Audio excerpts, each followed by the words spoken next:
The Force of Others, a Star Wars podcast.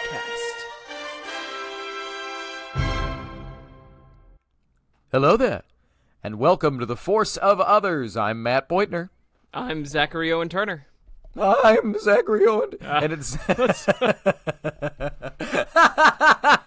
Do you want to keep it or do you want to redo it? We'll keep it. If you don't know, guys, we record this very early in the morning, and, so, yeah.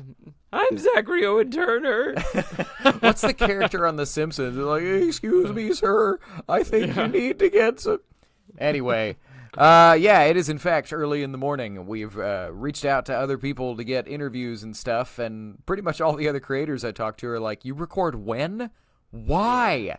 Can you do nighttime? And I'm like, well, no.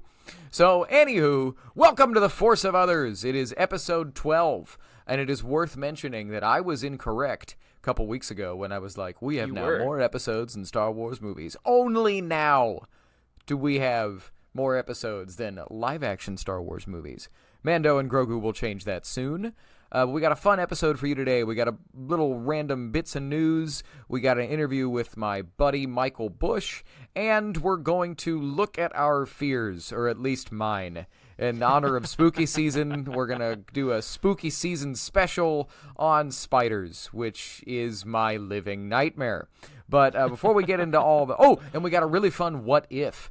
We got a mailbag question from Brian Lawson, and in honor of the Star Wars thing that will probably never happen, but we would like to watch, Star Wars What If, we're going to do a what if on what if Luke and Leia switched planets. What if Luke was on Alderaan and Leia was on Tatooine? So there's our preview for later in the episode. But before we get into all of that stuff, Zach, how's your real life? How was your real life week, and how did Star Wars find you if it did? It was actually a very, very good week for me. I had some killer auditions this week that I got some traction on. I did my Star Wars photo shoot. If you have not seen it on our Instagram, you can go check out me being a cool little Jedi. My partner is a photographer, and so I was like, hey, let's do some Star Wars stuff, and she put that together for us. So that was really cool. Literally did it in my apartment. So she, just to show how talented she is. She's really, really wonderful. And I felt really cool doing that. I played a little bit of Star Wars Outlaws. I know I'm really slow going on this, but I've finally gotten off the first planet, got my hyperdrive, and found the main storyline. Not that I wasn't before. I was just like, cool, I need to get reputation here. And so, you know how sometimes with the open world, you get like, okay, cool, I got to go do this fun thing that takes me completely away from the main story arc. But to spoil it a little bit, you're putting together a heist crew, and I finally got that, what is it? It's not a B-1 battle droid, the assassin droid. It's the BX, the commando droid. Yeah, so I finally met him. He's very cool. And yeah. And then I read Insurgency Rising #1. I picked up that after Matt's recommendations. Really cool stuff in there. The main comic is great, but that little after comic about Adelhard's rise through the ranks, very cool. They basically give you a huge backstory on the main villain of the whatever that mobile video game was, and now of this comic. The biggest takeaway for me is that he was under Thrawn at some point, which, if he learned from Thrawn, then he should be pretty tactical and villainous. But yeah, that's my week. How about you, Matt? Woo! I had a good week as well. It was pretty chill. Everything was kind of coming to, I don't want to say a halt, but coming to a relaxed level in my life. My show, Hunchback of Notre Dame, just closed yesterday to rave reviews. I was feeling have been feeling very artistically fulfilled. Oh, I should say closed yesterday. We record on Mondays. So anyway, but as of right now, things are chill. But it's really, really good whenever a lot of people are reaching out to say that they liked the art that you made. It's very, very fulfilling. Try not to be based on opinions, but it helps. So, but then as far as Star Wars finding me this week, it kind of didn't. I also over the weekend celebrated my 5th wedding anniversary. Congratulations! Thank you very much. Zach was there 5 years ago. Was one of my groomsmen. Was there to hear a good friend of mine, Mickey Sheeran, shout out. He was there to hear him say my name wrong. As it was very funny. Oh my, that was a good. Mrs. Buettner. Well, and thank God it was not. It was not when he announced us. It was when he announced my sister to come up and do the scripture reading. He was like, "And now a reading from Maggie Buettner," and the whole bridal party starts laughing. Half my family was laughing, the other half was not. And my friend Mickey, who performed the ceremony, was looking at us like, "What's wrong?" And thank God that we got that figured out. But anyway. It was a cool thing that's I think is worth mentioning. Just these weird kind of happenstances happen in your life and kind of confirm that you're doing the right stuff, or at least it did to me. On the day of my 5th wedding anniversary, right, the 5th show that I have directed for the Granbury Theater Company closed the same day. Oh. And it's pretty cool that kind of randomly took place. I've directed way more stuff with my academy and what have you with my my younger performers, but the 5th show that I directed with adults closed on that same day. And but as for Star Wars Found Me, it didn't. Because had Star Wars found me while we were celebrating our anniversary, I probably would not have had another anniversary to celebrate. So there you go. We'll have my bride on the show eventually, and it will be her going, yeah, I mean, Star Wars is Matt's thing, but I'm happy to make fun of it. Well, we have plans for maybe a Star Wars Harry Potter debate because she is a Potterhead. So eventually, we're gonna add in franchise fights as a segment on this show. It's gonna be very, very fun. But all right, so speaking of the show, let's do the show. And Zach, hit us with this first little news nugget we found. Yeah, so Roxaloid Studios put out a bunch of their concept art for the Acolyte. I am a huge fan of concept art. I don't know about you, Matt, but my desktop backgrounds for both of my computer and my laptop are both Star Wars concept art because sometimes it's just beautiful art with characters and scenes that you've never seen before. My favorite one is from Solo, actually, and it's like Han holding, sabacc cards while Lando's like on the other side, and you got 2 cool aliens on the other side. Like, it's great concept art if you ever look up that one. But we got some concept art for the Acolyte, and holy moly, this looks like a different show. I mean, I know there's like budget versus concept art, but we get a whole slew of Nar Shaddaa, which, if I'm not mistaken, they didn't even go to. But man, is it a cool... So if you don't know, Nar Shaddaa is in a bunch of books and very much in the legends. It's the Hutt homeworld in a famous... It's the Smuggler's Moon. Sorry. Oh, yeah. I'm sorry. Don't they run it too? That they do, but the Hutt's homeworld is Hutta. Sorry, everybody. Oh, we are out nerding each other. It's all good. But in a famous one-shot played by one Zach Turner and Matt Beutner, Zach's character went to Nar Shaddaa. So, it pops up in Legends a bunch. Yeah. But it's this really cool, like, seedy cityscape with a bunch of different cool architecture. But one of the very cool things that is in it is you see a gladiator pit, and up on the screen is Mr. Keanu Reeves' face. Matt, what do you think about that? Well, I think about how a couple weeks ago that news came out that we commented on that Keanu Reeves was considered for a role in The Acolyte. And I was like, I mean, considered? How far did this go? And then this art came out from a studio that, when you look at their ArtStation website, they have concept art for Borderlands. They have concept art for a bunch of Netflix shows. They are legit. They are people that are contracted by studios to do kind of design ideas for shows. This was much more far along than we thought. If they made actual art with seeing what Keanu Reeves would, kind of look like in a Star Wars situation, there was more to this than I even really anticipated. What's fun about concept art is it can happen so early in the process. There's when you look at the art of books for the sequels in particular, there's so many pieces where it's just like, yeah, JJ had an idea about tentacle monsters, so we all went off and drew tentacle monsters, and out of that came the Rathtars, where he was like, yeah, that would be a fun sequence.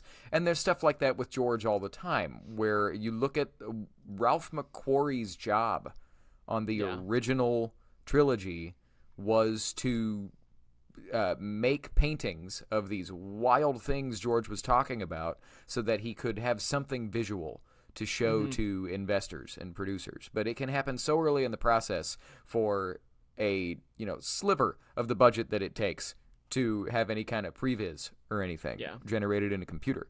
You can just tell an artist, hey, I have an idea for Keanu Reeves to be in a gladiator fight. Will you show me what that might look like? And they're like, okay. Yeah. And I will say, so I mean, tribute to the studio, their concept art for that opening bar fight sequence is almost verbatim what we got. I mean, the art is very like, you have the same structure and everything like that, with the raised second floor open area. It that adds to the legitimacy of this post. I will also say concept art often. So when you're pitching a movie, you'll have like a pitch deck and you'll be like, cool, this is a Keanu Reeves type. And you will literally put like a picture of Keanu Reeves like in a robe, so it could have been that as well, but it was clear that they were like, cool, we want this to be Keanu Reeves. He's kind of our idea in the head, and then we'll go from there. And then because there's concept art on Marvel films of actors that were not cast, but we're just like, oh, we want this kind of type of person, and you literally have like their face on a hero that they did not play. But I do think you're right. I mean, with the rumors of Keanu being in talks and everything like that, it's very clear that they were like, cool, yeah, Soul could be Keanu Reeves. Well, and that checks out. We talked about that when we covered this news story, that ultimately Lee Jung-jae was sporting a very, very, very Keanu Reeves look. In the flashbacks on Brendock, not so much, but in kind of the present day, he just straight up looked like Keanu Reeves. I thought that pretty much the first time I saw him. I was like, it looks like if John Wick was a Jedi. So probably at some point in... does Keanu Reeves just have a very Jedi look? Could be. Anyway. But yeah, so it could also just be exactly that. They were like, we don't really know what this guy looks like. Roll with Keanu Reeves. And they said, okay. But then the Nar Shaddaa of it all, Nar Shaddaa is the smuggler's moon. It is the ultimate place of scum and villainy. You can find it all over Canon and Legends. It's in many ways what the underworld of Coruscant was eventually depicted as. I think it was kind of the inspiration for that. What if there's a Blade Runner planet of infinite levels and just all bad stuff, right? I would love to see that on a show, but, we get Nar Shaddaa-esque a couple times. The Blade Runner planet they go to on the Kenobi show, when I saw it, I was like, ooh, is this Nar Shaddaa? And they were like, no, it's Lola Sayu, or whatever it's called. I was like, oh, okay. I mean, that's cool. We could do a make 'em up, or you could just do Nar Shaddaa. You know what I mean? Yeah. So anyway, I think they're afraid to use Nar Shaddaa. I mean, and there's something to that, because as soon as you... And I mean, Nar Shaddaa has been in comics. It has been in novels. Luke Skywalker went there early in the first comic run after the Disney buyout, in the 2015 Jason Aaron run. And so they will use it, but that is real. As soon as you canonize something in live action, which is what most people watch, the diehards are bringing all of their baggage into it, and they want to see the Nar Shaddaa from KOTOR or the Nar Shaddaa from Han Solo novels. They want to see that. And Lucasfilm was like, well, we're just telling a story on a seedy underworld planet. Let's just name it something else so we don't have any baggage. So I get both sides. But, Leslie Headland, despite what a lot of people say, is a legit certified Star Wars nerd. Yeah. I talked about how she picked the shot revealing Darth Plagueis of his fingers reaching out because Muns, his species, their fingers are longer below, the knuckle. And so that it would be people going, is that a Mun? Is that Darth Plagueis? Which, I never even thought about that. So I would like to see the way she visualized Nar Shaddaa, but neither here nor there. The point is, the big takeaway for me was at some point in the process, whether it was just his look or himself. I think that story is 100% for sure. Keanu Reeves was legitimately considered for the Acolyte. Yeah, you got anything else on that, or should we bounce on to the next one? No, I mean, hopefully this concept art gets used in some way or form eventually. The only other thing I would like to point out is at one point I think there was a Rocket Raccoon style character, because we see these people, we see what is probably Osha and May, very different looks running through, and there's always like this like little like raccoon behind them, and it looks like Rocket Raccoon. I don't know if Basil was supposed to show up earlier or what, but I think it was an early Basil concept of just like, and it may have been the exact same thing as the look of Keanu, where it's like, I don't know, style him after Rocket. That's your jump off point. You know what I mean? And that was probably a day in the concept art room of just them going like, everybody draw your version of Star Wars Rocket Raccoon, right? You know what I bet it was supposed to be? It's not Rocket Raccoon. I bet it's that little bat character from the cantina. Oh, like that one that like runs around. A Chadra fan. Yeah, he comes. Chadra fan. Comes up to the bar and he's reaching like this. Give me a drink. Give me a drink. Yeah, one of the goofier elements of Star Wars, and we like it. But okay, speaking of goofy, and considering the look of someone or something potentially first, Eman Esfandi, the actor that portrays, oh my gosh, I was about to forget Ezra. the character's name. I was about to call him Jabba the Hutt. Portrays Orlando. There you go. Portrays Ezra Bridger on Ahsoka. He was on the Katee Sackhoff podcast. Katee Sackhoff is the actor that plays Bo-Katan, whatever. It doesn't matter. You know who I'm talking about. The point is, she has a podcast, and it's called The Sackhoff Show. And she had on Eman Esfandi this last week, and they talked about a lot of stuff, but one of the biggest things that stuck out to me is he was cast as Ezra off one audition tape.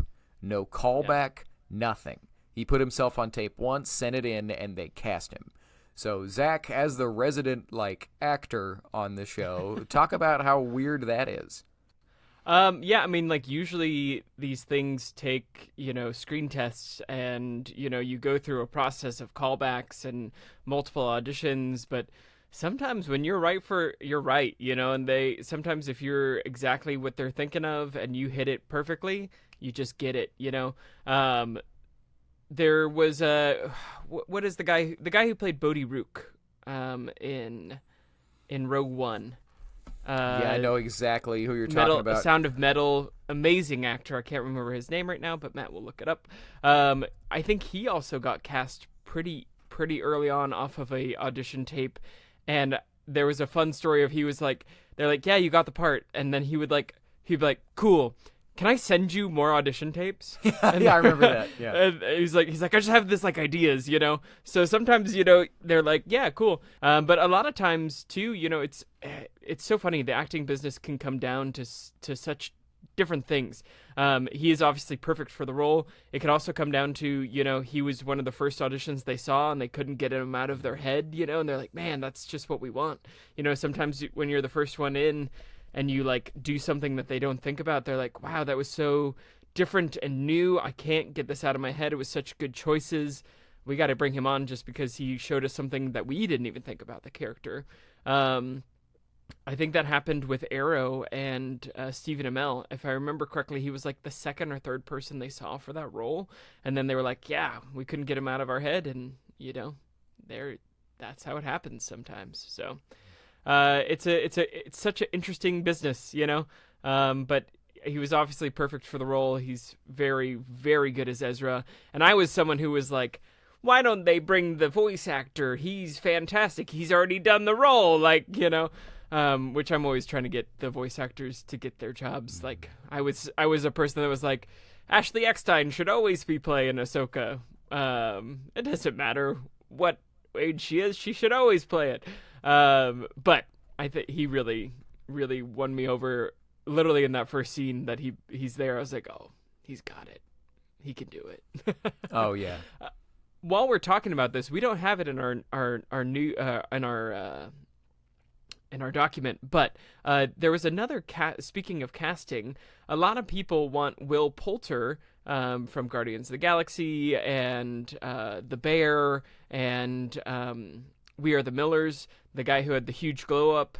They want him to play Cal Kestis, and he has responded with, I wouldn't say no, but why would you cast him as Cal Kestis when you have the dude who looks just like him? Well, and I don't even know. Well, you have the dude that is him. Him, and and is literally based off of his look.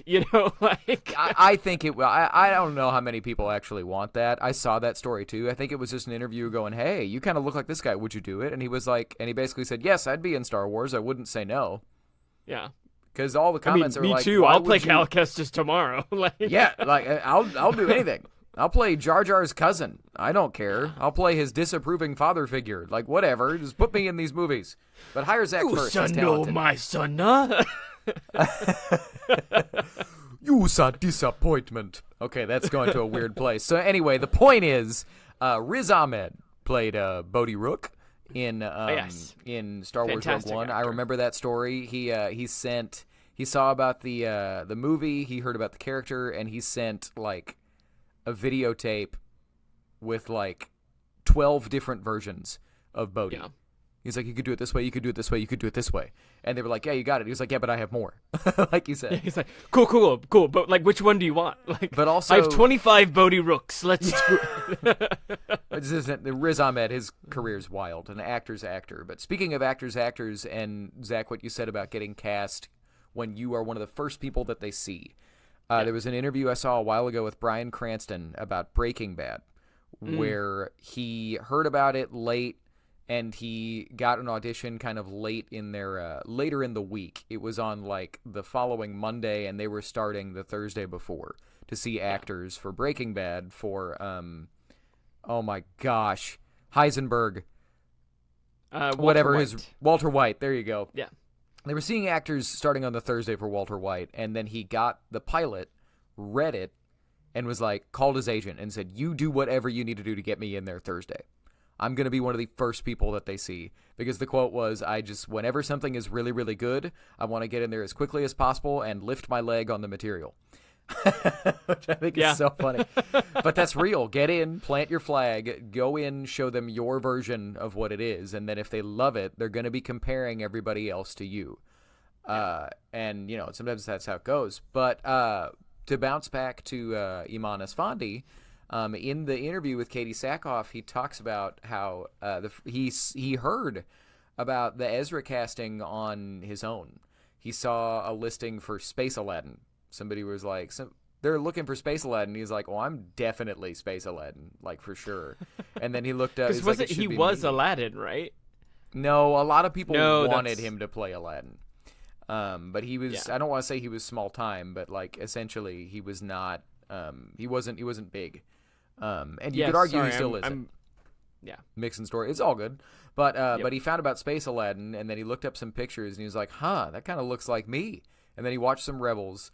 And Eman's a weird guy. He's the coolest, but he throughout this interview talks about how being open to your impulses can lead you to where you're supposed to go.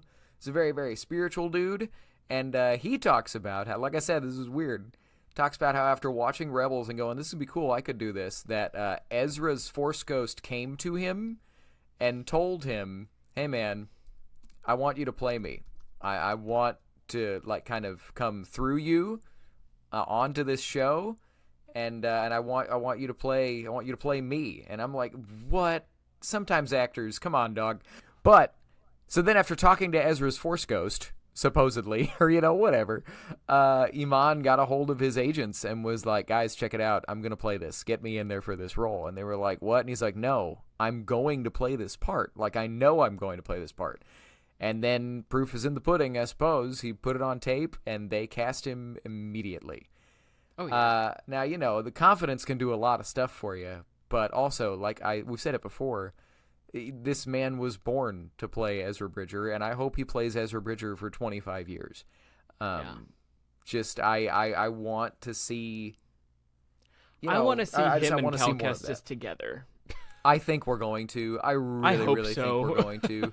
I saw something where, just bouncing back to Acolyte, where just with the budget they gave that show and that Leslie Headland is a reputable showrunner, despite what the trolls will say, I think the Acolyte was supposed to be kind of Disney's next big thing, next flagship show, because they kind of knew they were going to move on from The Mandalorian in some way. And then when that didn't hit, they're looking for one. I'm telling you right now, they're going to go Jedi path, and there's going to be a live-action show with Ezra and Sabine and Cal Kestis and Grogu. Yeah. Just continuing to fill in the gap of time between the original trilogy and the sequel trilogy. Is Grogu going to talk, though? I'm telling you right now. I'm putting it is October 14th, 2024. Grogu will say his first word at the end of the Mandalorian and Grogu. He's probably going to call Din Djarin Dad or something. Yeah. He will say his first word or his first sentence. Yes, sir. Now, to be fair, he baby talks in Mando season 3 at the end. They're at the pilot bar, and he's pointing at the IG-88 head. And he's like, he's just like, and he vocalizes for the first time. And I was like, is he talking? Is he going to say his first word? So it would be interesting if he spoke in an alien language. Oh, yeah. And then maybe the first time we hear him talk in Basic is in Mando and Grogu.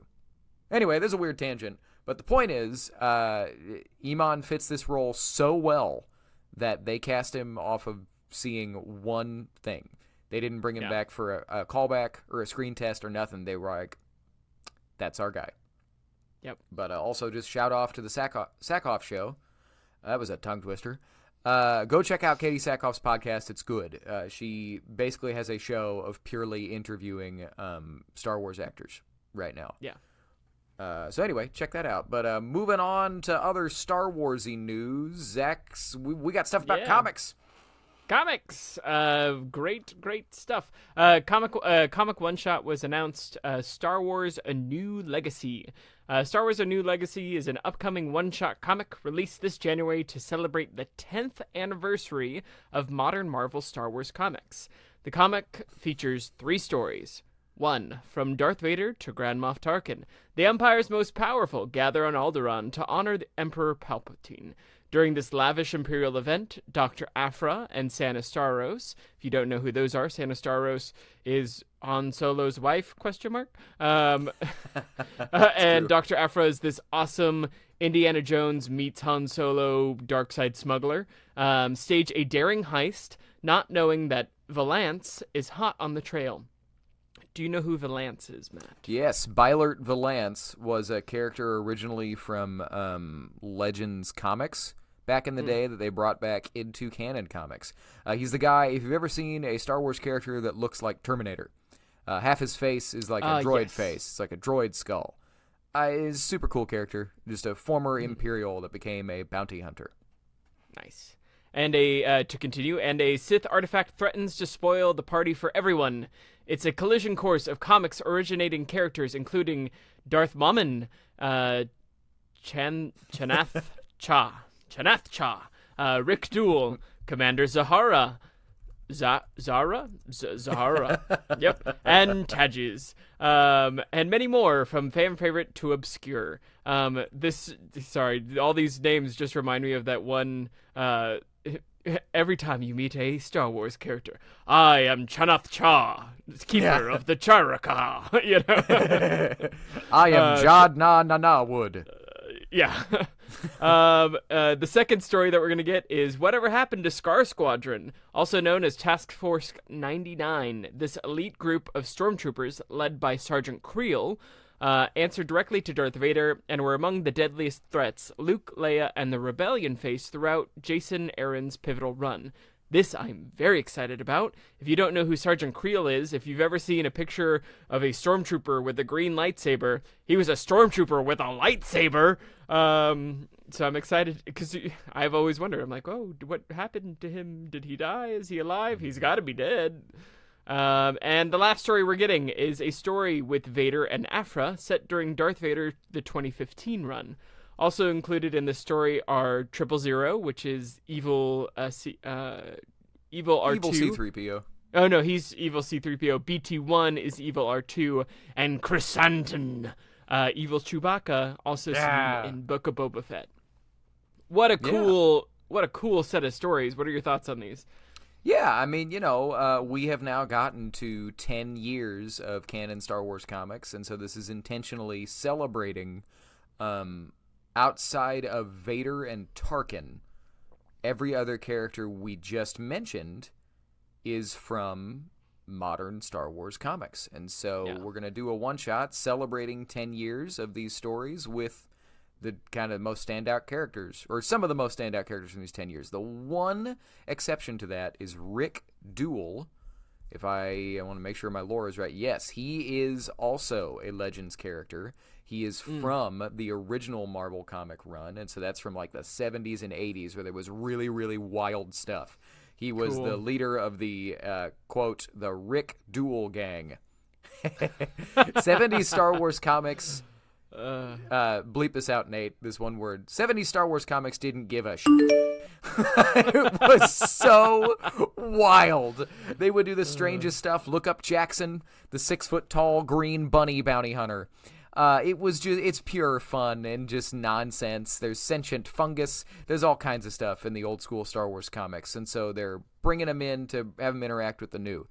Some quick lore drops. Santa Staros is a smuggler that was first revealed in a early, I think it was like issue 4 or 5 of Star Wars comics, where it was a splash page at the end of the issue where she's pointing her blaster at Han and Leia. And this is between episodes 4 and 5. And Leia's like, "Who are you?" And she goes, "I'm his wife." And it turns out that Han married Sana to get out of some problem on some planet, and she's been hunting him down for revenge ever since. And she's just another, she's a smuggler, right?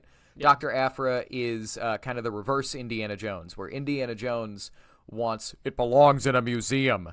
One of her first quotes is, "Yeah, but if somebody found this weapon, they'd probably just have it waste its days in a museum." Like, she's all about the money and all about the just stealing relics and stuff so that they can make her money. They can cause chaos. Yeah, and listener, if you have not read those comics, oh my gosh, they're so fun.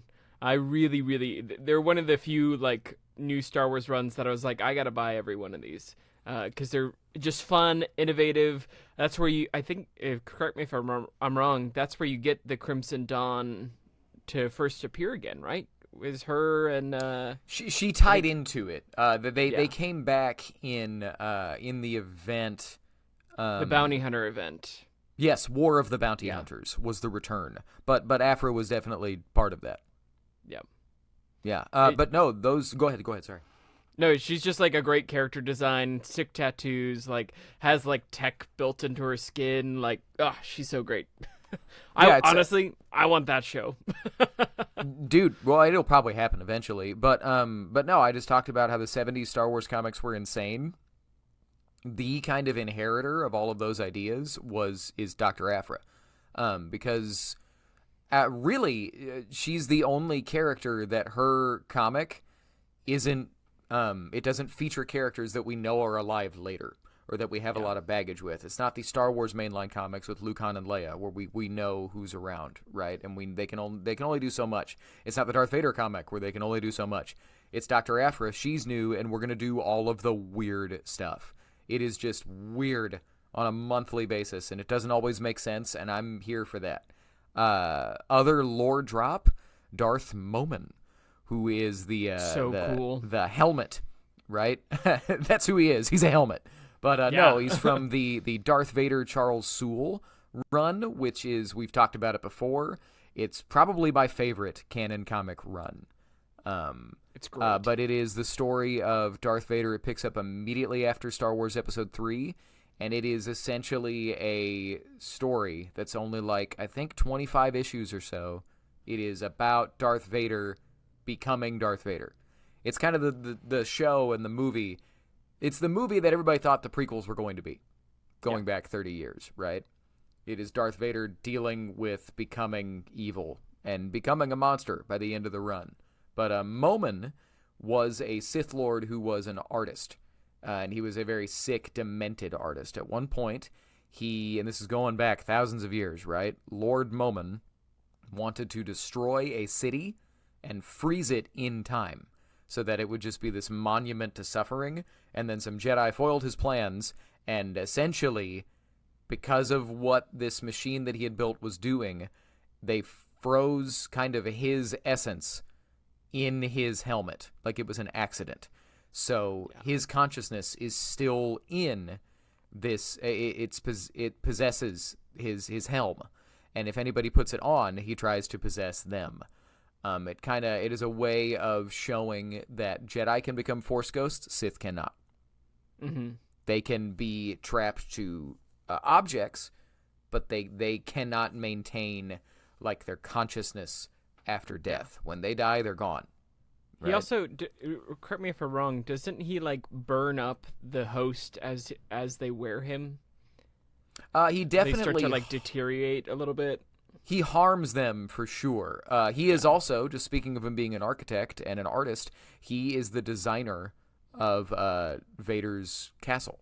That's how he comes into that comic run. He designs the castle and designs what it's intended to be, which is a portal into the dark side and into the netherworld of the Force, because Vader built that castle to try and save Padme from death.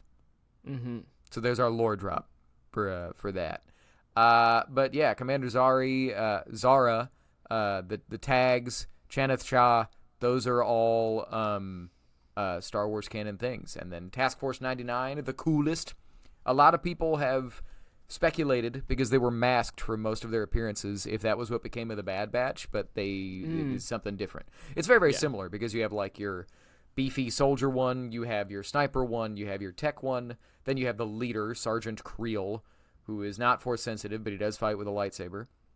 I think that there may have been a time that they were going to say that was the Bad Batch, right? And that was why nobody but Creel ever took their helmets off.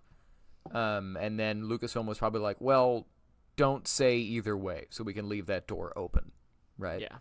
But they were, in my mind, they were modeled after the Bad Batch and after like the Republic Commando, Delta Squad, and stuff.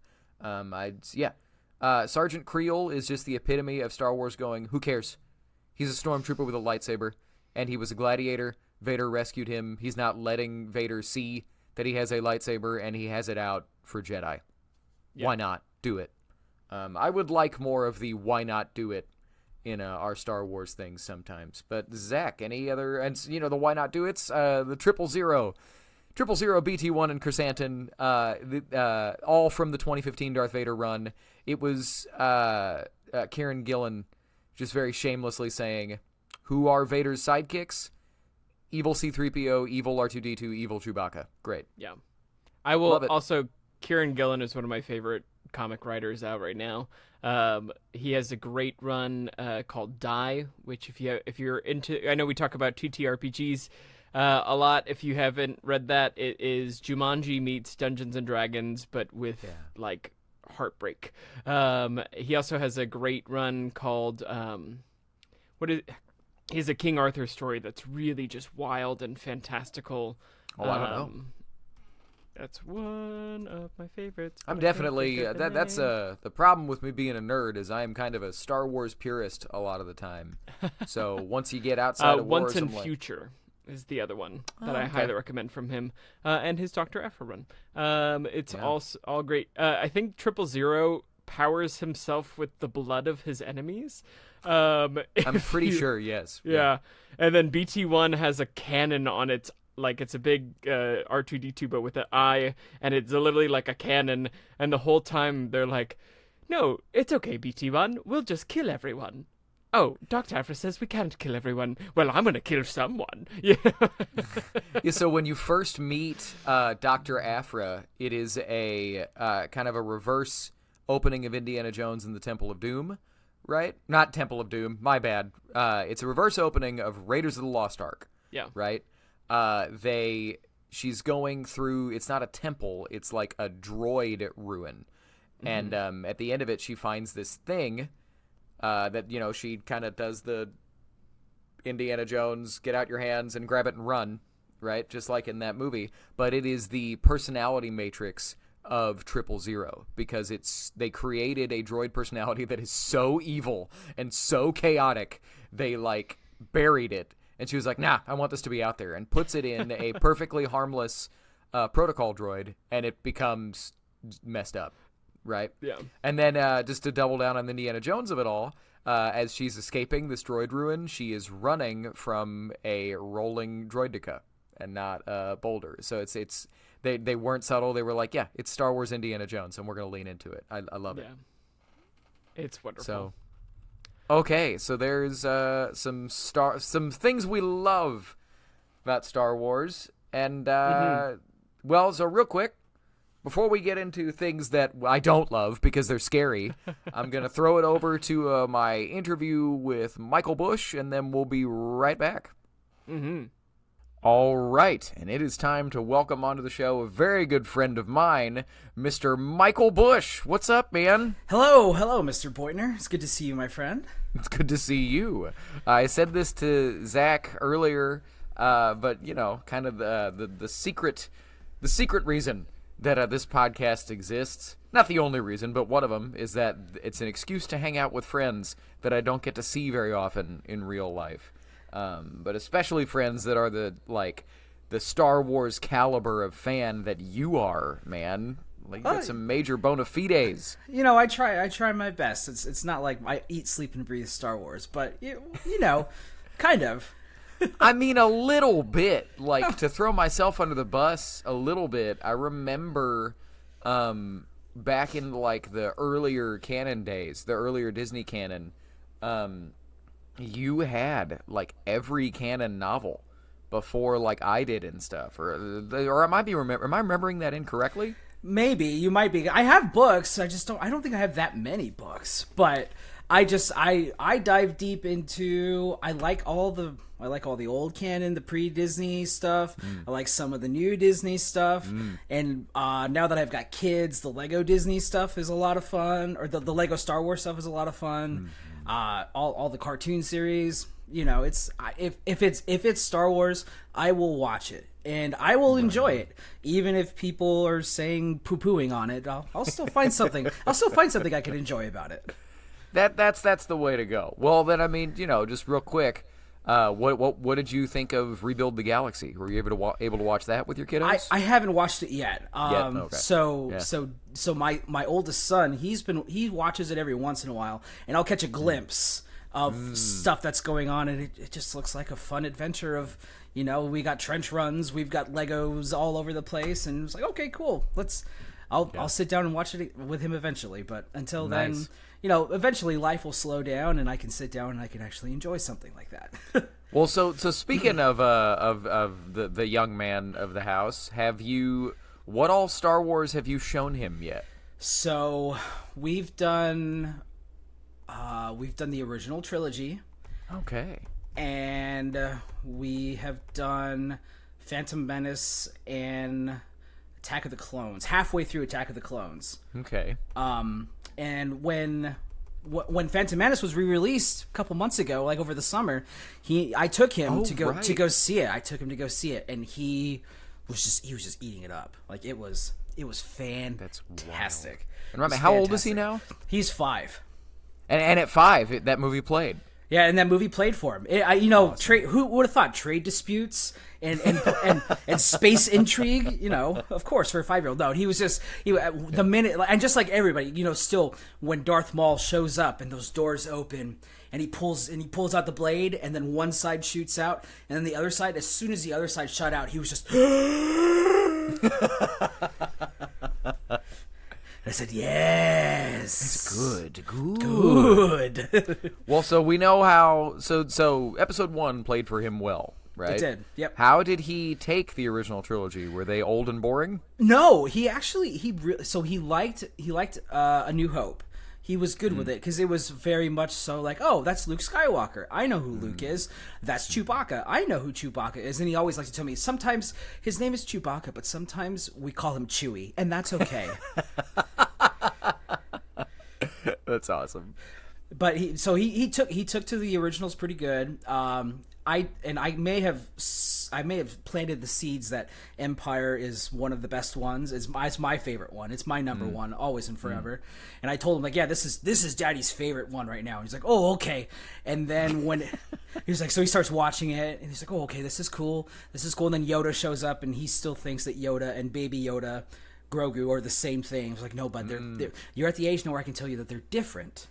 And maybe you'll catch on, but we'll see. Yeah. Well, so then, how long do you think you're gonna wait before you introduce him to Revenge of the Sith? I don't know. It's tough. It is a tough one. I don't think it'll be too long. I might show it to him maybe next year when he's 6, because he understands that Darth Vader is Anakin Skywalker. And he knows at some point Anakin Skywalker falls and turns to the dark side. He just doesn't know how that all comes into play. He doesn't know Order 66. He doesn't know any of that stuff yet. So we'll see. But I know when it does happen, his mind will be blown, because he's very analytical when it comes to stuff. So he can see what's coming next, and he can see what's coming, and then when it happens, he's like, that happened because I saw this happen before over here. I'm like, oh, yes, dude, yes, you get it. You're like, yes, you get it. Cool. Well, all right. Well, so we know the little man gets it. Let's figure out what you get. That was not as smooth a segue as I thought it would be. In your head, I'm sure it sounded really good. And then I said it out loud and it fell apart. But all right, so we're going to dive into the interview. We're going to keep this template on the podcast forever, or at least until we come up with a better one. But first question, Mr. Michael Bush, where were you when you first saw Star Wars, or what is your first Star Wars memory? So it was... the original trilogies were re-released in theaters in like the early 90s, late 90s, something like, I think it was like 95, 96, 97, somewhere around there, just before the special edition VHSs came out. And I remember there was a theater that was down the street from where I grew up, and my dad was like, hey, I'm gonna take you to a movie. I'm like, okay, cool. So he took me to go see Empire. And yeah, Empire was the first Star Wars that I saw. I was like, okay. Like, not knowing anything, I was like, I remember going to the theater and like being freaked out by by Luke going on Dagobah and doing the Force walk, like facing against Darth Vader and chopping his head off, and then it explodes and boom, it's Luke's face instead. I was like, oh, this is freaky. And I was like, I think I was like 6 or 7, but I was hooked. Like, that got me. I was like, okay, this is cool. And then I remember it wasn't that long after I got home, and on HBO, I think they were showing Empire again. And so I sat down and I watched Empire again. And then a couple months later, or a year later, something along those lines, the VHS's, the special edition gold VHS box came out. Yes. And I ran those tapes like done. Like, that was it. Like, I opened and closed that box so many times that my parents had to tape it because it started ripping because I kept on opening and closing it to watch the movies. That's all. I forgot it came in a little box that you had to open. The one that I had was the big flat, like wide box where it was all their faces on it and stuff. Mm-hmm. But I remember the gold one. I think that was that might have been the full screen. I think so. Yeah, I think that was the full screen. Yeah. But yeah, that was sentence. It was, but that was like that defined me, my childhood, my growing up, because the minute I saw Empire, the moment my dad introduced it to me, I was in it. And then he kept telling me stories about when he was a kid, or not when he wasn't when it came out in 77, he wasn't a kid. He was a full grown man at that point. But he told me that when it came out, he and his buddies literally went to watch it. And then when they walked out, they hopped back in line again and watched it again. And then when they finished, they hopped back in line again and then watched it even more. So like, he watched it like 4 or 5 times when it first came out, because it was just, this is so different. Like, this is amazing. Mm-hmm. And so he was just much like I am with my son. He was very pleased that I took to it and took a liking to it just as much as he did.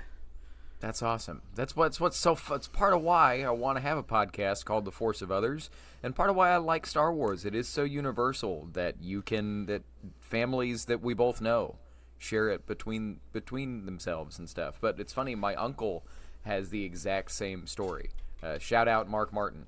He when it came out, I think he said I think he was like 10 or 12 or something, right? But that he rode his bike to the movie theater, watched it, and then went, walked out front, bought another ticket, watched it again, rode his bike home, got my mom and their mom, my grandma, and they went back to the theater. And so he saw it 3 times on like the first Saturday that it was available to be watched in Nowhere, Iowa, where they lived. You know, that's just how it went. But go ahead. No, you're good, man. Because it's timeless. You know, it's the story. It's a western. It's a space western. It's an epic space western of good versus bad. You know who the bad guys are because they wear black and they're British, and you know who the good guys are because they're light colored and like bright colors and everything. So it's like, oh yeah, I know, I can tell this. And so as an adult, you're like, oh yeah, this is I know this. And as a kid, you're like, oh, I can pick this up, and this makes sense to me. Mm-hmm. Yeah. Yes. Love all that stuff. All right. So the next one. Who is your favorite Star Wars hero? Hero. That's tough because they're all fantastic. All the heroes are fantastic. But if I had to pick anybody, I'd have to be a scruffy looking nerf herder. I'd have to be Han Solo. It would have to be Han Solo. Just because he was just Harrison Ford is just so suave and so cool. And so when you see Han Solo, it's like, yes, that is Harrison Ford, but it's Han Solo. He's just he's out for himself, but then he's got a heart of gold. And he comes back and he's like, "You're all clear, kid. Let's blow this thing and get out of here." He's like, "Oh, he came back. Yes. Oh, this is why I like you, Han Solo. This is why I like you." And just his arc of going from running away from Jabba to being the hero of the rebellion is like, oh yes, this is what dreams are made of. And then he gets a princess. Like every kid wants to marry the princess. Like, come on. It's true. Well, then I have to ask. So with Han Solo being your favorite, how did I have 2 follow-up questions. The first one, how did his appearance in Force Awakens hit you? Oh, I was ecstatic. When Force Awakens came out, I remember it was I had the same feeling of going to that theater like I did when I went to see Phantom Menace when I was 9 years old when that came out. Because it was like, oh, this is so exciting. This is new Star Wars. We haven't gotten this in so long. So let's buckle in and let's watch it. I watched Force Awakens, I think 12 times. Wow. In the first week that it was in theaters. Wow, that's awesome. I just kept going. Like when it first came out, I was working for a company that had a vendor that was trying to court us to buy some stuff, and so they're like, "Hey, you guys are nerds. You want to come to a Star Wars event?" I was like, "Yes." And my boss and I were huge Star Wars nerds, and we were like, "Yeah, absolutely. Let's go watch Force Awakens before anyone else can see it," because it wasn't a midnight showing. It was like a 6 o'clock showing the day before it came out. So I was like, oh, this is a special... Yeah, exactly. Whoa. It was a special event, and literally, like, we went in, and they gave us all, like, knockoff Kylo Ren lightsabers, which we didn't really know who Kylo Ren was at that point. We're like, okay, this is a cool lightsaber, and it's got these fire things sticking out of the hilt. Okay, let's see how this goes. Excuse me. And then... You're okay. And so then sitting in the theater and watching it, and then Han Solo comes back on the screen, just, Chewie, we're back. It's like, oh... That line, it's like, yes you are, Han Solo, you're back. And when Kylo, spoilers for anybody who hasn't seen Force Awakens yet, but when Kylo like turns the saber, he's like, I know what I have to do, but I don't want to do it. And either Han pushes the button or Kylo pushes the button, and it shoots through. And just like, oh, I started like there were tears because I was like, no, Han Solo, no. But it was seeing him come back and seeing Harrison Ford still like seasoned and old, but still Han freaking Solo. I was like, yes, this is it. Like, this was amazing. I remember specifically, I saw Force Awakens at midnight, and shout out to Lance Candler, who's been on the show twice. I was sitting next to him, and as they set it up so well, but as soon as Han goes walking out onto that bridge, right, to meet Kylo, Lance sitting next to me, he just goes, "I'm not ready." Yep. You know, we all knew what was coming, but Yep. but yeah. So, well, then I have a so the other follow-up question that I teased earlier, and this could be controversial. Don't shy away. Okay. So Han Solo's your favorite. How did you feel about Solo: A Star Wars Story? I liked it. I actually Cool, yeah. I actually really liked it. It was fun. It was a fun little adventure. Alden Ehrenreich, is Alden that? Ehrenreich. Yes, he did a great job. Like, you cannot be Harrison Ford. You have to be Han Solo, and I think he did a good job of being Han Solo, because you're going to add a different flavor to it, of course, when someone else is recast to play the role. But it was still like, you still got the feeling, yeah, he's young and he's trying to find his way in the galaxy. So that's what but when we meet Han Solo in A New Hope, he knows where he's at. He's just running away and trying to take care of himself. But when we meet him in Solo, he's young and he's in love, and he and Kira, they're gonna escape, and they're gonna be great. But then heartbreak, and you see it happen. You're like, okay, now I can see how he becomes so, all I care about is myself. And because everybody in the galaxy just cares about themselves. So now that's how I have to do it. That's how I'm going to survive. But this Wookiee saved my life, even though he tried to kill me. I'm going to take him with me anyway. That's okay. Come on, Chewie, let's go. Yeah. Okay. Cool. Well, it's funny because I too loved that movie. It's it might be my second favorite Disney Star Wars film. But anyway, I wanted to get your take. If Han's your favorite, you're the opinion that I want to hear. So okay, so we got your favorite good guy, your favorite hero. Who's your favorite villain? So this is where it gets interesting, because of course a lot of the good villains are villains, but then they start to turn and become good again, and they kind of drift back and forth. So of course, like, everyone's, it's Darth Vader. Of course, Darth Vader's one. But actually, I really like Kylo Ren. Ooh, cool. I really like Kylo Ren. I like Kylo's story, and for me, I know a lot of people don't really like the sequel trilogies, but I think his story redeems the sequel trilogy. If you just follow him and Rey's walk, and how they're exploring the same thing except on different sides, right? But then they all kind of come together and discover, like, no, this truly is, we have to be, the light side redeems us, and that's the way that we have to go, because evil is bad and we have to defeat evil. And so, but watching Kylo Ren, like, come out, that mask and that voice, and just like, oh yeah, like, I was hooked on Force Awakens when he comes out and he just walks off that ship, and just that stance that he takes, that menacing stance. Oh yeah, I love Kylo. Kylo is a good one. Kylo is one of my favorite villains. That's awesome. We love to get some love for Kylo Ren. I've heard it said that I forget who this was, but somebody said that they believe that the biggest lasting impact, at least in the world at large, of the sequel trilogy is going to eventually be that people are like, they got Adam Driver to be in a Star Wars movie? 100%. Like, wait, this is the guy from Girls, and he's in Star Wars? What in the world? And he's a Marine to boot? It's like, oh, even better. It's like, yes, like that speaks to my wonderful veteran heart. It's like, yes, he's one of mine. He's one of my brothers, and now he's in Star Wars. It's like, yes, this is fantastic. Yes, one of, well, I was gonna say one of us, not one of us, one of you guys. I can't claim that, but sweet. We love Kylo Ren. We love Ben Solo. I want to do a deep dive episode on the Kylo Ren Ben Solo of it all.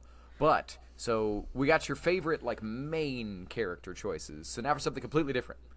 Who's your favorite random alien background character? Who's your favorite, like, F-level Star Wars character? Yeah, so I was thinking, when you sent me the questions, I was like, wow, who is my kind of my background character, and I think I want to say it's anytime Amon Calamari comes on, like, because they. Admiral Akbar just like set the stage for what Amon Calamari is, and then when you watch like when you watch Clone Wars, when you watch the cartoon Clone Wars, and they have the entire storyline with the Mon Cala and all of that stuff, it's like, oh yeah, that's pretty cool. And anytime you see them on screen, your eyes immediately go to them because their eyes are freaking huge, and so you're just like, whoa, like that. That really like takes it in, and then like in the Mandalorian, yeah, that entire storyline between the Mon Cala and the tentacle. Quarren. Yes, and the Quarren. Yeah. You're like, yeah, this is cool. Like, this is really cool. Like, now we see more of it. So, background alien species, I would say Mon Cala, and the character. Favorite background character? Lobot. I mean, Lobot. Come on. Yes. Like, so cool. And when you dive into his storyline and his background and it's like, okay, this is really cool. Like, I like Lobot. Cool. Well, and when you talk about his storyline, the background, like his how he and Lando, like how Lando and how they connected and stuff like that. So it's like, oh yeah, that's cool. Like, that's cool. I dig it. Yeah. Shout out canon recommendation for the episode, the Lando comic book miniseries, where essentially you find out that Lobot was a dude that could talk, like he had sentience and consciousness, and then he ended up essentially sacrificing his personality to his implants to save Lando's life. It's pretty cool and tragic. But okay. Or what were you gonna say? No, I'm good, man. That was it. Because it's Lobot, man. Lobot is good. Right on. Lobot all the way. So, Mr. Bush, if you had a Jedi weapon, what color would it be? Oh, yes. This one. All right. It'd have to be purple, and it'd have to say "bad mother effer" on the hilt. I'm just kidding. That's awesome. No, I think so. What color would it be? I think it would have to be. I like the yellow lightsabers. Ooh. I like the Guardians. The Guardians, their colors was pretty cool. I think maybe yellow, just because you only see it on the guards. Like, they're the temple guards. They're the only ones that carry the yellow ones. But to have someone to be a Jedi that maybe they have a story of like, yes, I used to be a guard, and now then they took the order, took me in, and then trained me up, and now here I am the Jedi. Yellow cool. Would be a cool one. That's cool. I like that. I like that unique answer. That's fun. Pretty much everybody's like blue or green or red. I don't know why I put on my George voice for that, but all right. So different question. If you could have a Star Wars tattoo, what would it be? Yes. So I'm actually it's funny you bring that up, because I'm trying to figure out what the next tattoo I want to get is, and I think what it's going to be are silhouettes of Han and Leia. Okay. Because one, I love Han Solo, of course. That was the answer that I gave, and two, one of the best memories that I have of when my wife and I were dating.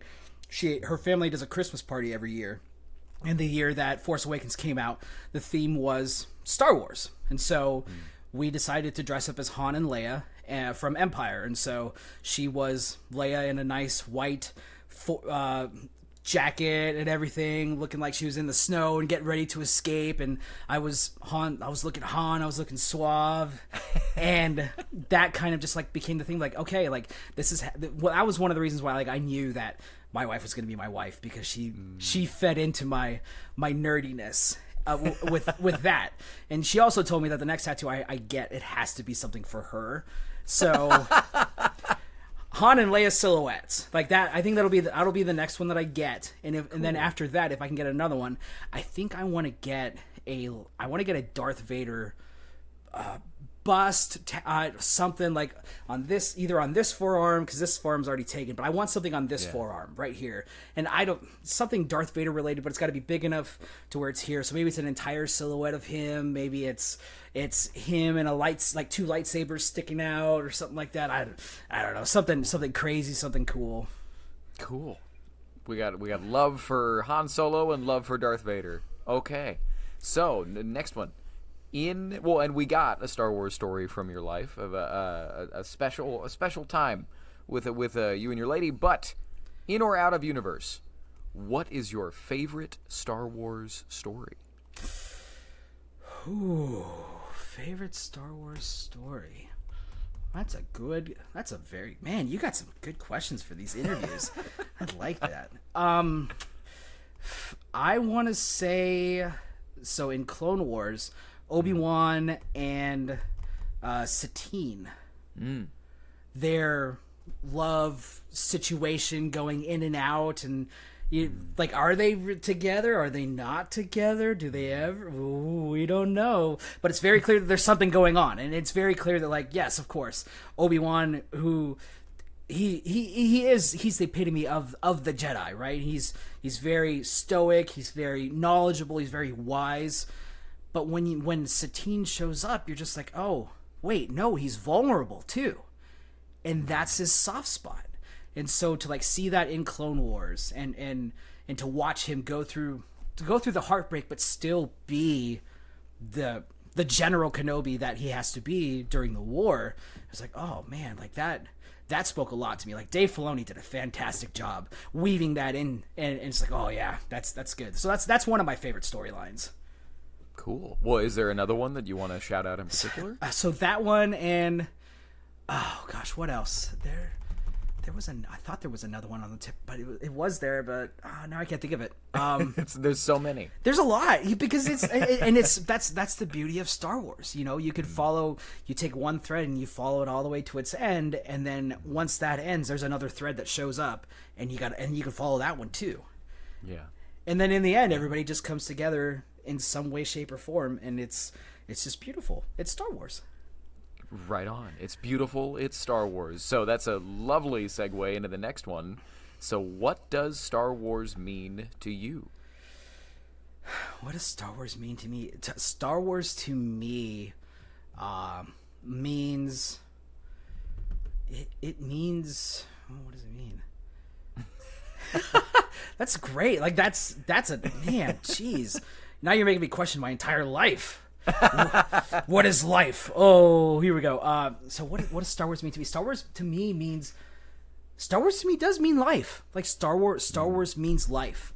It's something that, if I can go all the way back through my life, it's always been that thing that has been there, and it's told so many stories and taught me so many things, and basically has made me who I am today. Like, because I can sit here and I can talk Star Wars with you until the cows come home, right? We can and we do, and we've done that before, right? Yeah. And we do that, right? So, Star Wars to me is life. Like, it's in everything that I do. It's in how I raise my kids. It was involved in my wedding. Like, it's all over the place. Star Wars is life. That's what it means to me, I guess. Yeah, sure. Yeah. No, that's but Star Wars is life. That's the hashtag for the episode. We love it. Okay. But so now the time has come. Oh boy. Your Jedi trial is at hand. Your nerd cred is on the line, because it's time for the ridiculous Rathtar trivia question. All right, let me get stretched for this. Now again, we try to make these things kind of insane. For some reason, my watch wanted to talk to me. All right. It's like, you seem stressed. What are you worried about? So either you get this hard trivia question correct and you keep your nerd cred, or you don't get it right and it's proved that you have a life. Oh boy! All right. And so all is good. Here we go. So you talked about the original trilogy a lot. You talked about love for the prequel, sequel, and original trilogies. So this is a question that's going to cover all 9 of these films to some degree, or really, I guess, well, whatever. I guess this thing only actually starts in Revenge of the Sith. Okay. But, so, Anakin Skywalker's lightsaber, right, that of course gets passed on, right? Yes. So, in those 9 Star Wars films, how many characters use Anakin's lightsaber, and can you name them? Oh, jeez. Okay. So, of course, you got Anakin. There's one. Yeah, well, of course. There's Anakin, and then Obi-Wan has it. And yes, that's true. That's true. And he pulls it out, and he hands it to over. Luke. So does that count? Okay. And so then Luke ignites it, right? And then Luke uses it to fight against Darth Vader in Empire. And then he loses his arm. And then we don't see it again. And then we see it again in Force Awakens with Maz. Maz has it, so she opens the... Sure. And then Rey gets it. And then Finn gets it. Okay, and then let's see, where does it go from there? So I got 2 more. I know. Now I'm trying to oh gosh. Oh. Gosh. Yeah, this is gonna kill me now because now I can't think of it to save my life. Well, one of them you're gonna kick yourself, but the other one's tough. Han Solo uses it in Empire. Yeah. To cut the Wampa. That was the one that I didn't think. Not the Wampa. To cut the you had it. The Tauntaun. The Tauntaun. Yeah. That was the one I didn't think you were gonna get. There's another big one. I know. It had slipped my mind until I thought about it. Like, oh wait a minute, he used it in that one too. Okay. Good pull. So then the last one. Oh. Dang it! And when you're gonna be kicking yourself. I am. I sure am because yeah. I don't know. Ben Solo. Yep. That's it. Yep. Of course. Yep. It's all good. Hey man. And the minute you said it, I was like, yep, there it is. That scene popped in my head. Okay. Yep. I know. For all of my whiny dislikes about Rise of Skywalker, it is in my opinion, an all-time great Star Wars moment. It is. Rey putting the saber behind her back and she's going to kill Palpatine, and then Ben takes it out, and then he gives the Han Solo shrug. Yep. And so good. And proceeds to kick butt. So good. Fantastic moment. Dude, hey, good pull. I mean, your nerd cred kept. I did not think you were going to get the Han Solo slicing open the Tauntaun. Yeah, bringing it back. That's no offense to you. That's just in general. That's the one that usually people get tripped up on. Well, okay, man. We did it. We have completed the interview portion. Thanks for coming on the show, dude. This is awesome. Yeah, thank you for having me, man. I appreciate it. It's so much fun. It's so much fun. I mean, we're not going to stop this podcast anytime soon, barring anything really wild, so you will absolutely come back. It's the real ones, the ones that have love for Star Wars and that pass it on to other people in their lives. I would love, I don't want to name drop him if you don't want to, but as you show your kiddo more of the wars, if he wants to come on and give his perspective, that might be kind of fun. I might have to, yeah, I might have to. Get a young man's perspective. And he'll probably tell you all. Actually, I think he was behind me, but then he disappeared. So he might be off watching Lego Star Wars right now as we speak. Yes, good. Yes, we're furthering our interests and making other Star Wars fans. We're infecting them with midichlorians, as it were. Is that how that works? Dude. Is that how infecting? Is that how the midichlorians work? Well, in real life, maybe. We talked about it on the Rebels anniversary episode, where Lance and Zach were like, "Yeah, neither of us really watched this show until you made us, and now we're like, I think you were making friends," was what Lance said. Which was not intentional, but it worked out for me. So, yeah. But anyway, man, thanks for coming on the show. This is awesome. You will be back. Man. But in the meantime, where can the people find you? What else do you have going on? So I'm on the Instas, Mike in Dabush, Dabusuh. That's it. It's pretty simple. I've had that handle for a long time, and that's really where I'm at. I don't think I have anything else. If you follow me on Insta, all I post are a lot of pictures of my kids and some Star Wars things every once in a while. So That's about it. And maybe one day I'll get back into acting and get on the stage with you again, because it's been a hot minute since we've done a show, and I haven't done a show since I became a dad. Or actually, no, I did a show after I became a dad, but it's been a while since I've done another show. So yeah. A quick lore drop from my real life.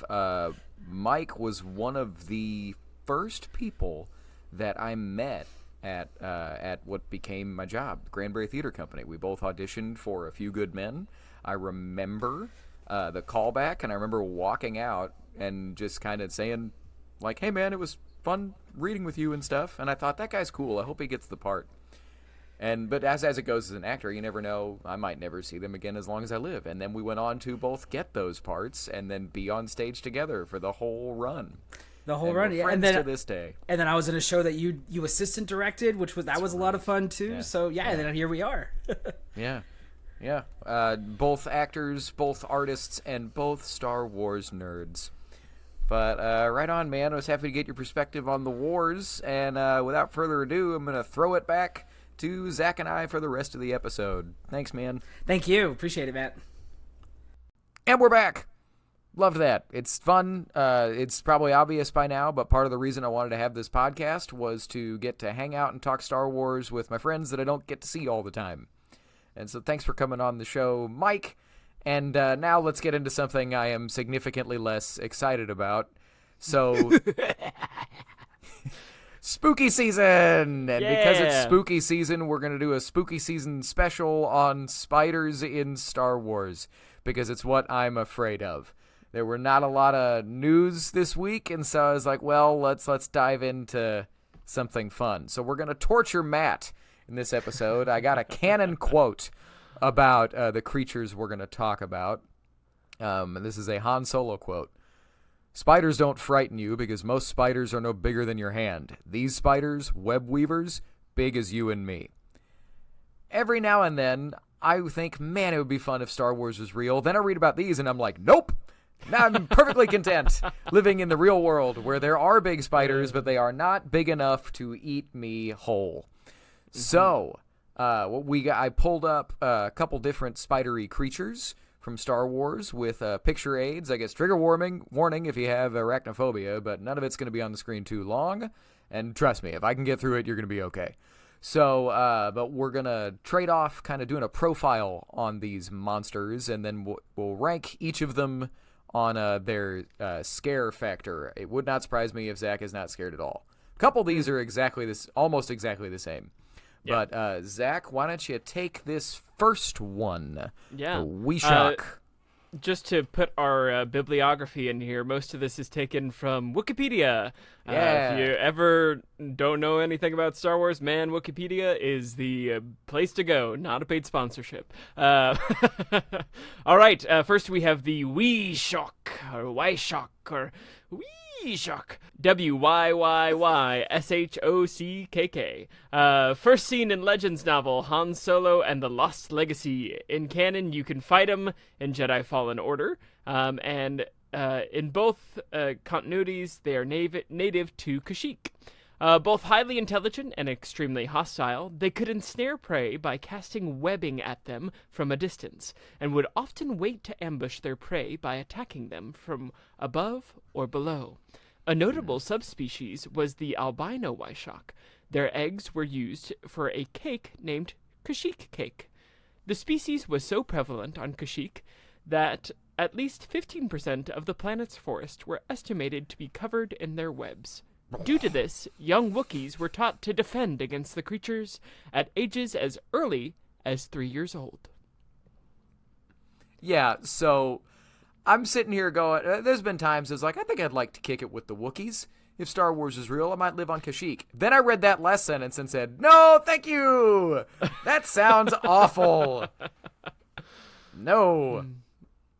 So yeah. Where do you rank this, Matt, as our arachnophobe on a scale of 1 to... You played Jedi Fallen Order. I have played Jedi Fallen Order. How did that happen? So here's the thing.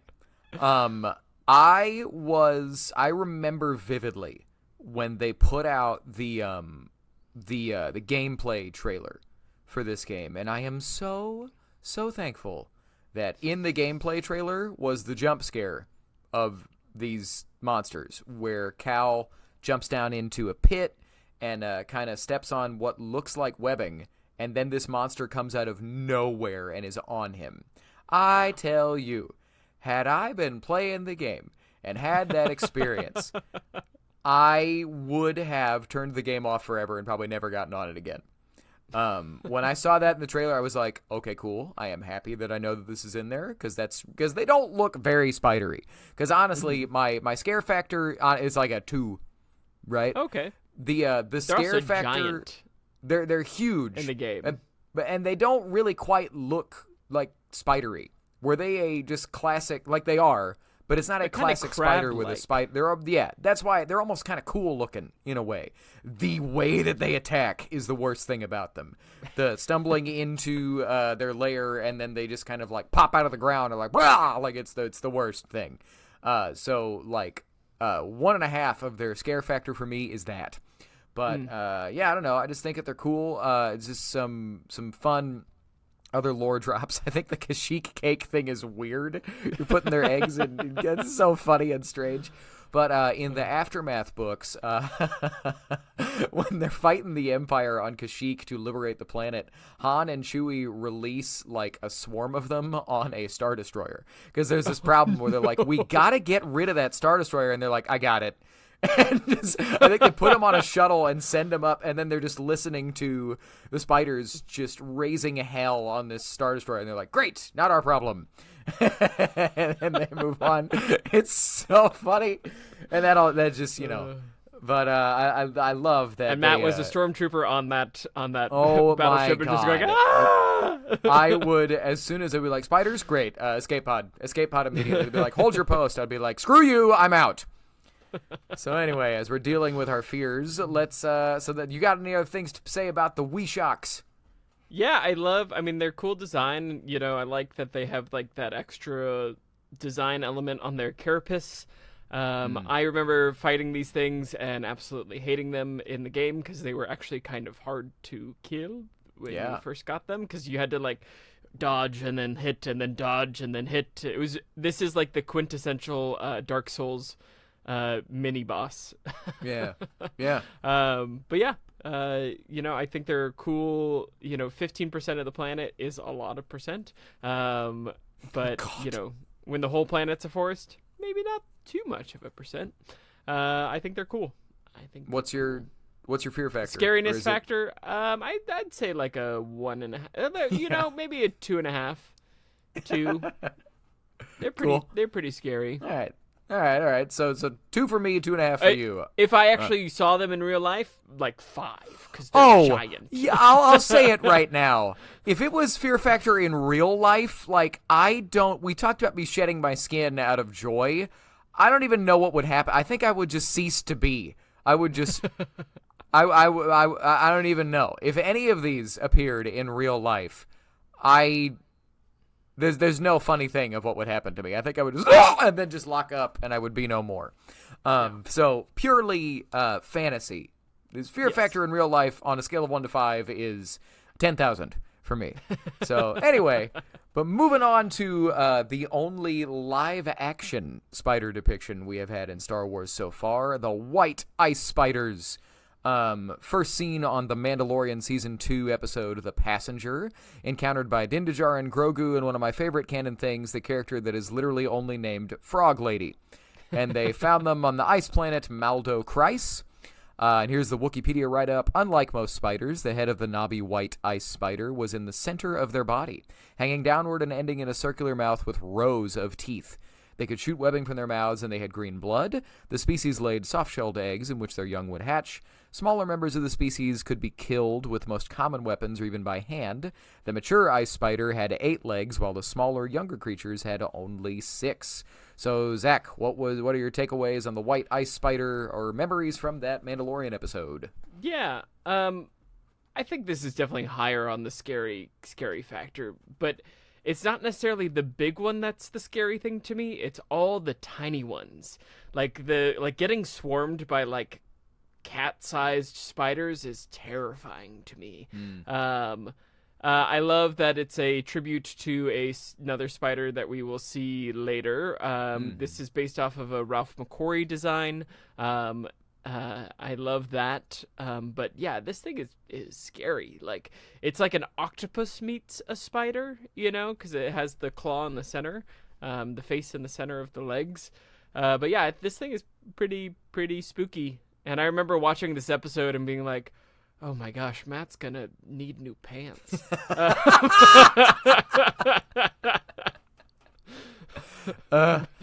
What was your experience watching it, Matt? Well, so it's funny because if you haven't put it together by now, I do have wild arachnophobia. But these didn't get me that much. I think it's because they're more octopus-esque. You know what I'm saying? It's that weird specific arachnophobia thing that I have, where again, if it was more like we'll get to the spider that freaks me out later on, and it is because it looks like a giant straight up spider, and how it attacks freaks me out. And anyway, but no, I honestly I thought this episode was really, really fun. The movement of spiders is kind of what gets me sometimes, and these definitely have that. But these just seem more like a movie monster, like a creature feature. So again, real life scare factor, a lot. But 20 on the million. show, I had fun watching them, and so I would say well, I'm gonna keep it at 2, only because you're right. The getting swarmed by them is a terrifying idea. Before Dave Filoni saves them, coming in as a pilot, literally, I was like, that was pretty tough. But Zach, do you have any? What's your fear factor for these guys? I think like 4. Yeah. Yeah. Oh wow! I mean, these guys are creepy. I think it's the teeth for me, like seeing the rows of teeth. Yeah, but it's like they're like jagged and they don't match up, and yeah, it's almost like the Kraken in Pirates. Like it looks like that. Yeah. But all right. So there's the white ice spider. Oh, and fun fact: this episode was directed by the guy that directed Ant-Man for Marvel. Yes. Peyton Reed. Also, yeah. And then he came back for they were like, I thought it was funny that they gave the Ant-Man guy the creature feature episode. I almost feel like it was a bit because then they brought him back. He directed the Prisoner, the Luke Skywalker episode at the end of Mando season 2. Directing. Excellent directing. I thought it was funny. We'll give you the creature feature and then we're gonna bring you back for the Star Wars, the good stuff. Yeah. But okay, so moving on to the next one. Yeah, this is the Adalon Krykna. From Star Wars Rebels Season 2, The Mystery of Chopper Base, encountered by the Rebels crew on Adalon. Krykna had 6 legs, blaster-resistant skin, and cocooned their prey in underground hives. They also had beaked mouths surrounded by fangs. Their eyes were vulnerable, and they were also vulnerable to lightsabers and grenades. They had a strong aversion towards the radiation emitted by sensor beacons. Although they could be connected with and even calmed through the Force, it was extremely difficult, as they were highly sensitive to negative emotions. They were not aggressive by nature. However, their sensitivity to negative emotions, like fear, could cause them to act aggressively. And the oh, yes. End quote. Yeah, it was fun. It'll make it easier to make a short out of that later. Yeah, but keep going. What's your? This is my David Attenborough, excerpt reading. These guys, again, creepy, but less creepy than the live action. Obviously, based off of the same concept art. They're very similar looking. These ones have more of a beak. The eyeballs freak me out a little bit, and the color of their skin is a little gross. But for me, it was the blaster resistance that I was like, oh, that's crazy. I think it's funny that they say they're vulnerable to lightsabers. I know that there's material in canon that is not vulnerable to lightsabers, but most things aren't vulnerable to lightsabers. I mean, that's the whole deal, my guy. Yeah. But yeah, no, these are creepy. I'd say like a 2 for me. I think the creepiness for me on them though is when they swarm. Any time it's like multiple of them, and they were getting swarmed in those caves with the Bendu. But then they were kind of cute at the end. So, what about you? Yeah, it's funny. I actually these are that was loud. These are creepier for me than the last ones, honestly. Really?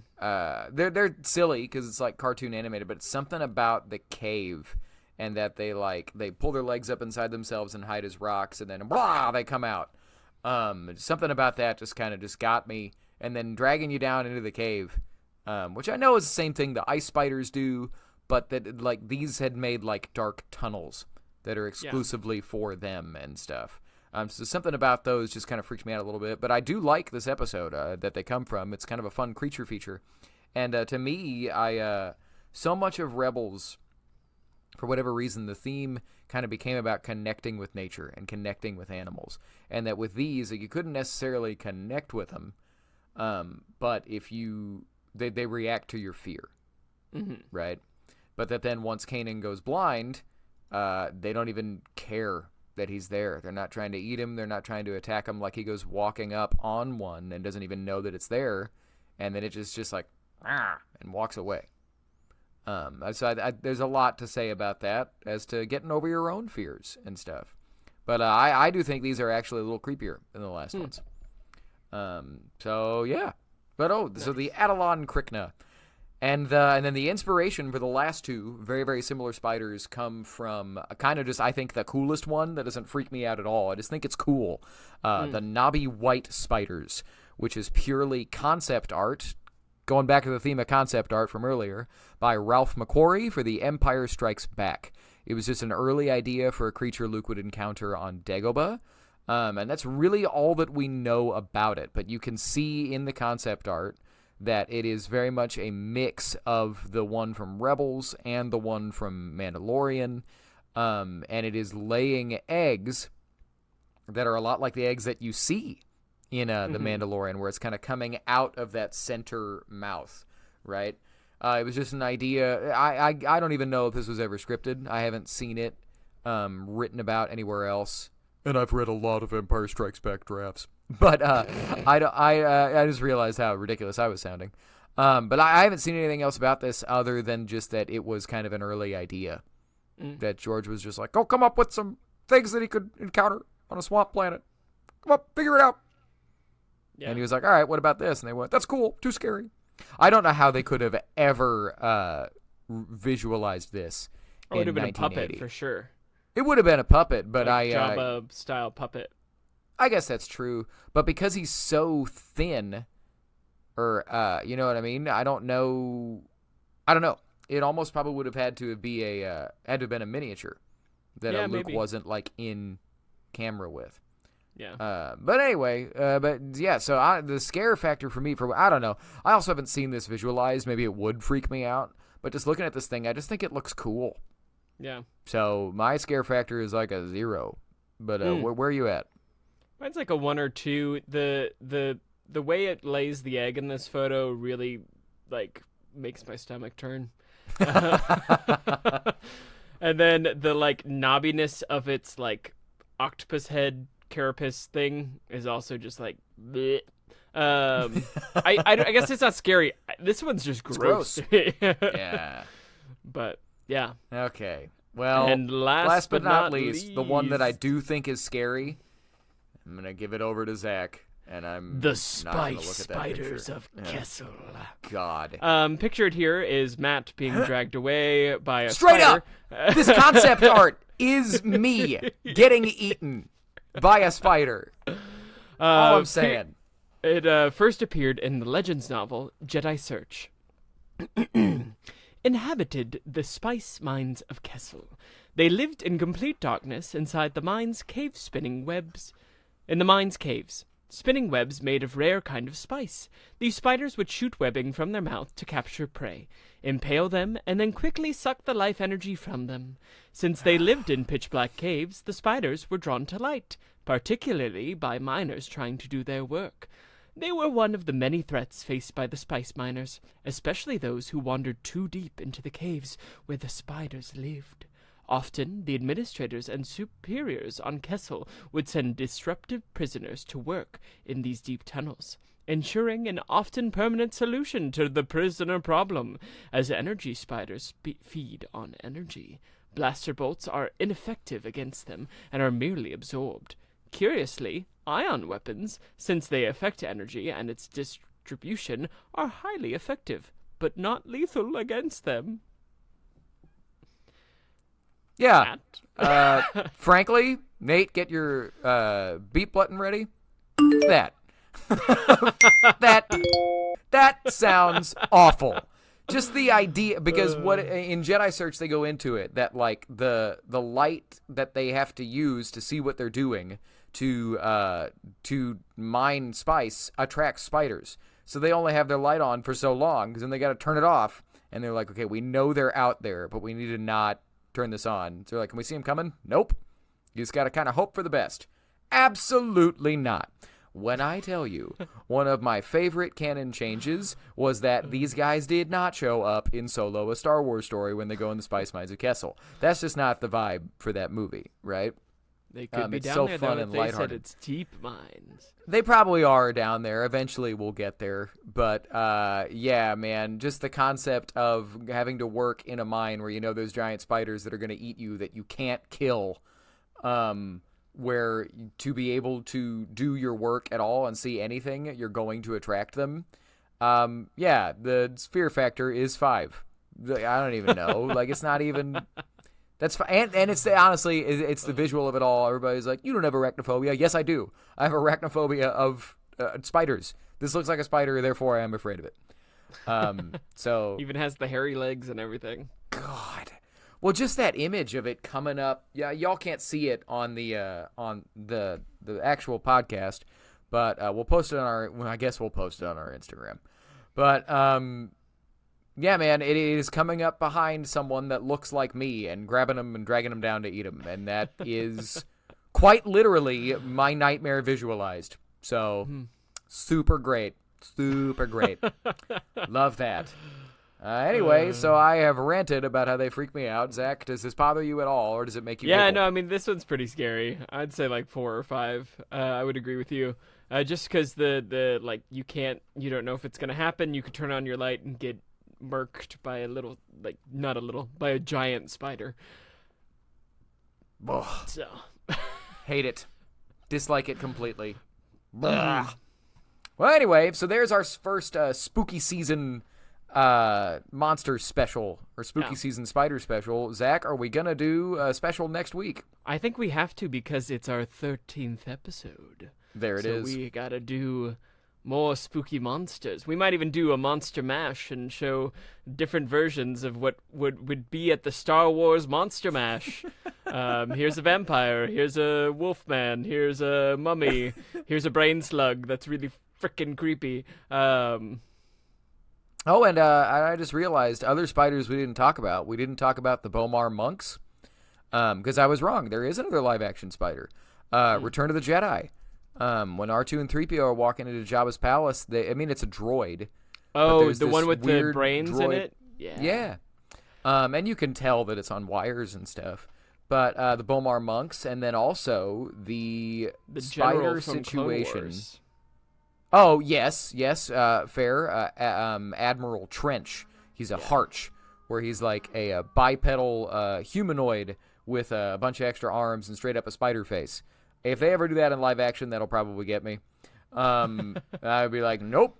But on the show, I'm like, okay, it's not quite, But then all these spider that actually did trip me out initially, probably more than anything, Darth Maul with spider legs.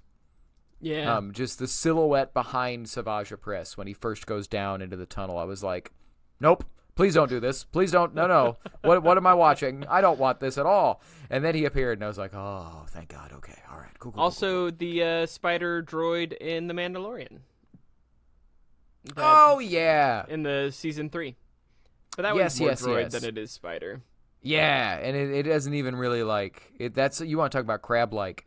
Well, and there was concept art that they talked about for one of the behind-the-scenes things where originally it was a straight-up spider creature, and I think they decided that wasn't really kind of Star Wars-y, so they went away from it because it was basically gonna be Shelob from Lord of the Rings. But yeah, okay. So we've talked about spiders to death. We'll do a spooky snake special next week. No. And then I'm gonna well, right? Matt is spider scared. I'm snake scared. So Hey man, it's it's spooky season. It's Star Wars. My anaconda don't. That's it. Just don't. Don't. No. But as Yoda says, fear is the path to the dark side, and so we're going to conquer our fears and not ignore them. That being said, no, I am not doing any type of spider experience for the podcast. They're like, well, conquer your fears. Shut up. I don't want to. Leave me alone. Okay, so we did it. We did our We did our spooky spider special, and our spooky snake special is coming next week. In the vein of we didn't have time for Matt Damon this week, we did not have time for the what if that we talked about, but we will do it next week. Mark it down now. We want to do that right, and I got big plans for what if, Star Wars what ifs on this channel. Yeah. But thank you to Michael Bush for coming on the show. Thank you to spiders for existing and not being that real in real life. And before we do any of the wrap-up stuff, Zach, where can they find you? Yeah, you can find me at Zachusfaction, ZACHISFACTION, on Instagram, Twitter, Threads, TikTok. But the best way to reach out to me is by emailing the show, forceofothersradio@gmail.com. We will get to your questions, even though we've been pushing off the what-ifs forever. We promise we will get to them. Yeah, and Matt, where can they find you? You can find me on Instagram, Twitter, Facebook, Matt Beutner, BEUTNER. Good luck on the spelling. You can also talk to us. You can email the show, forceofothersradio@gmail.com. You can also just hit us up on Twitter at our show account, Force of Others, on Instagram. We don't have a Facebook. If you would like us to make a Facebook, let us know, and maybe more people will join it than just like our parents and stuff. But yes, send your questions to the email. Also, send your questions and comments on this video right below. Put them down there. Like, if you've made it subscribe, this far. hit the notification bell. Do all the things. Smash that like button. Maybe that's what we need to do. We need to start being more like Zoomers and stuff. Smash that like button, bro. Okay, that'll come back to me in a bad way. But anyway, we really, really hope you're enjoying what we're doing. And if you're not, tell us that you're not enjoying it. And let us know what you would like to see out of this show. But without further ado, and remember, the force of others will be with you. Always. The Force of Others, a Star Wars podcast.